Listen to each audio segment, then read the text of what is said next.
All right, well, we're back and ready to go. An 8-4 for Bounty Hunters, showing us an impressive CT side. And now we'll have to see what Sharks have in store for us because, I mean, statistically, this is their better side. But, I mean, things have not looked the most prettiest so far here, Paladin. But, you know, still plenty of Counter-Strike left to prove us wrong.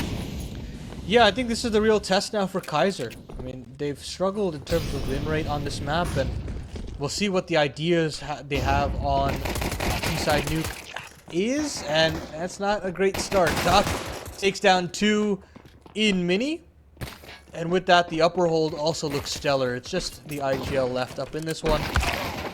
The utility is not good enough, and Koala will close it out. So 3 kills between the dual Berettas, and credit to the Sharks for just having a lockdown defense upstairs. So already I feel like there's a little bit of pressure mounting slowly but surely for the Bounty Hunters. If they can't get their act together fast enough, that's where the Sharks can kind of roar back to life, put that weaker T side behind them.